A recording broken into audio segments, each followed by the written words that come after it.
이 새벽에 하나님 우리에게 주시는 말씀은 잠언 17장 12절의 말씀입니다. 차라리 새끼 빼앗긴 암곰을 만날지언정 미련한 일을 행하는 미련한 자를 만나지 말 것이니라. 아멘. 이는 살아계신 우리 하나님의 말씀입니다. 이 시간 암곰보다 무서운 것이라는 제목으로 말씀 전하겠습니다. 고대 이스라엘 사람들에게 가장 무서운 동물 중에 하나는 새끼를 빼앗긴 암곰이었습니다. 평소에는 사람을 피하던 이 곰도 새끼를 잃으면 이성을 잃습니다. 앞에 있는 것들은 닥치는 대로 공격합니다. 그래서 당시 사람들은 새끼를 잃은 암곰을 만나는 것을 최고의 위험으로 여겼습니다. 그런데 오늘 잠언에서 솔로몬은 그보다 더 위험한 것이 있다고 말합니다. 바로 미련한 일을 행하는 미련한 자를 만나는 겁니다. 도대체 미련함이 무엇이기에 암곰보다 무섭다고 했을까요? 미련한 자는 어떤 사람인가? 공부를 못하거나 머리가 나쁜 사람이 아닙니다. 하나님의 말씀을 따르지 않는 사람, 하나님의 말씀을 거절하는 사람입니다. 잠언 1장 7절에 여호와를 경외하는 것이 지식의 근본이거늘 미련한 자는 지혜와 훈계를 멸시하느니라 했어요. 즉 미련은 지능의 문제가 아니라 이 마음의 문제인 겁니다. 아무리 많이 배웠어도 그 지식으로 하나님을 경외하지 않으면 성경은 그것을 미련하다 합니다. 믿음 안에 있는 자들에게는 그렇지라고 동의되어질 수 있지만 하나님을 믿지 않는 자들에게는 너무나 당황스럽고 어처구니 없는 말처럼 들릴 것입니다. 오늘 본문은 미련한 자보다 미련한 자의 미련한 일을 강조합니다. 히브리어로 이웰레트라는 단어인데 어리석음을 즐기고 어리석다 하는 그것을 끝까지 붙들고 있는 상태를 말합니다. 우리가 운전을 하다가 길을 잘못 들면 얼른 차를 돌려서 다른 방향으로 가야 합니다. 멀리 돌아가든지 샛길로 가든지 그렇게 말이죠. 그런데 미련한 자는 이 길이 틀렸는데도 그 길을 계속 갑니다. 지식이 부족하고 정보가 부족해서 모르고 가는 게 아닙니다. 마치 자신이 그냥 그렇게 가면 무조건 그 길이 맞아야 하는 것처럼 끝까지 붙들고 가는 거죠. 자기 생각이 끝까지 맞다고 합니다. 충고를 싫어합니다. 죄를 죄로 인정하지 않습니다. 회개하지 않습니다. 끝까지 고집을 내려놓지 않습니다. 이것이 성경이 말하는 미련함입니다. 그래서 미련함은 행동이 아니라 삶의 방향이에요. 왜 이것이 암곰보다 위험할까? 암곰은 몸을 해칠 수 있습니다. 하지만 미련은 영혼을 해칩니다. 암곰은 한 번 공격하면 지나갑니다. 미련은 평생 사람을 붙잡습니다. 암곰은 외부의 위험입니다. 피할 수 있어요. 그러나 미련은 내 안에서 스스로를 무너뜨리는 적입니다. 그래서 하나님은 맹수보다 이 미련함을 더 경계하신 거죠. 사울 왕은 처음에는 겸손했습니다. 스스로를 낮췄어요. 왕으로 뽑혔을 때도 백성들 앞에 숨을 만큼 겸손했습니다. 사무엘상 22절에 그러므로 그들이 또 여호와께 묻되 그 사람이 여기 왔나이까? 여호와께서 대답하시되 그가 진보다리들 사이에 숨었느니라 했습니다. 그런데 왕이 되고 난 뒤에 마음속에 이 미련함이 자라기 시작했습니다. 하나님의 말씀, 하나님의 방법을 거절하고 왕이 자신의 방법과 자신의 방향성을 스스로 잡았어요. 아말렉을 진멸하려고 했는데 좋은 양과 소를 남겼습니다. 사무엘이 그것에 대해서 책망했습니까? 여호와께서 전부 진멸하라고 하지 않으셨습니까? 왜 양의 소리가 들리고 왜 소의 울음소리가 들립니까? 그렇게 책망했는데도 회개하지 않았습니다.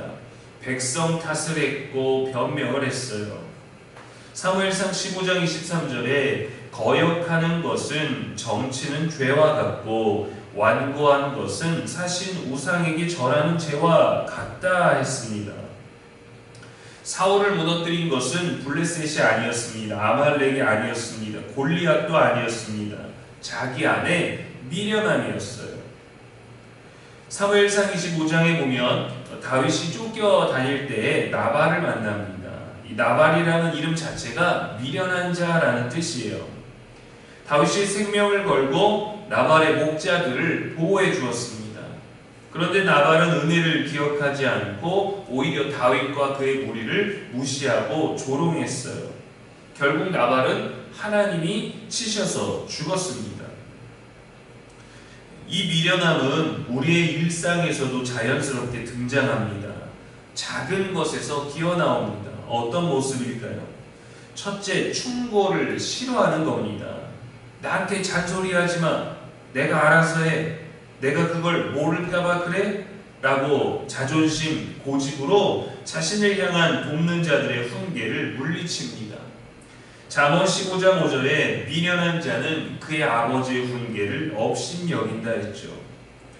둘째, 화를 다스리지 못하는 겁니다. 이 감정이 곧 진리라고 여기는 거예요.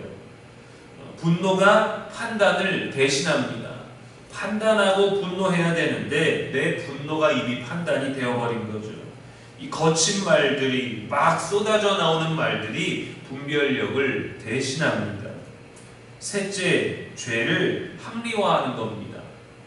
다들 그래, 이 정도는 괜찮아, 늘 괜찮다고 합니다. 원래 그런 거라고 합니다. 사울도 자신이 죄를 지은 것을 자신의 죄를 알면서도 인정하지 않고 그 죄를 정당화했어요. 넷째, 말씀보다 경험을 더 신뢰합니다. 내가 살아보니까, 내가 해봐서 아는데 내 생각은 좀 달라라고 신앙은 많은 경험이 아니라 말씀을 믿는 겁니다. 근데 말씀은 머리로 알지만 결국에 진행하는 것은 내가 살아본 내 감정, 내 경험을 더 의지하는 것이죠. 이렇게 우리 일상에서도 그냥 확신을 믿는 것 같지만 성경은 그러한 것들을 미련하다고 말합니다. 예수님은 끝까지 하나님 아버지의 말씀에 순종하셨습니다. 겟세마네 동산에서도 기도하셨죠. 내 원대로 마시옵고 아버지의 원대로 하옵소서. 최초의 인간이었던 아담은 자기 생각을 선택했습니다. 예수님은 끝까지 하나님의 뜻을 선택하셨습니다. 아담의 미련함은 인류를 죄로 이끌었습니다. 예수님의 순종은 인류를 생명으로 이끌었습니다. 그렇다면 우리는 어떻게 이 미련함을 이길 수 있을까? 먼저 말씀 앞에서 내 생각을 항상 내려놓아야 합니다. 내가 새길 만한 말씀인지를 내가 분별하는 게 아니라 말씀이 진리이기 때문에 말씀을 신뢰해야 돼요. 잠언 3장 5절에 너는 마음을 다하여 여호와를 신뢰하고 내 명철을 의지하지 말라 했습니다. 미련함은 내 생각을 붙드는 것이고 지혜는 하나님의 말씀을 붙드는 겁니다. 또 책망을 은혜로 받아야 합니다.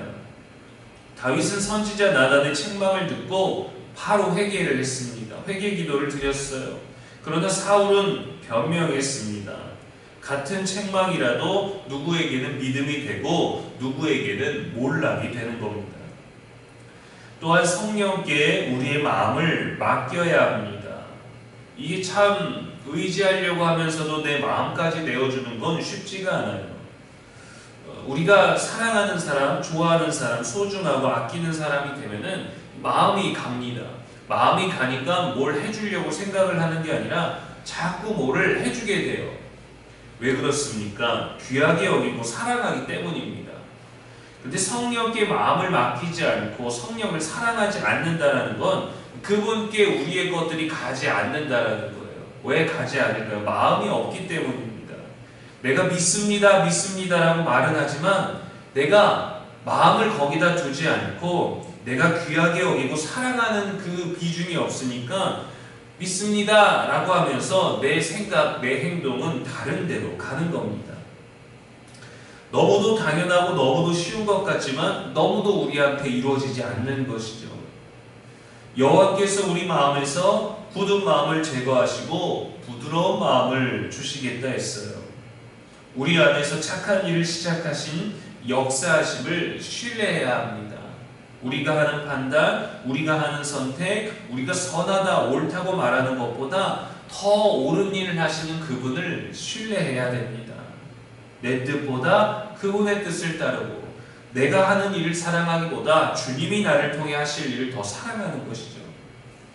우리가 피부나 미용을 관리하고 몸에 있는 독소들을 제거하는 그 치료를 받을 때 몸이 어디가 안 좋으니까 날 좀 치료해 주십시오. 여기를 좀 치료해 주고 여기를 좀 고쳐 주십시오 라고 말하지 않아요.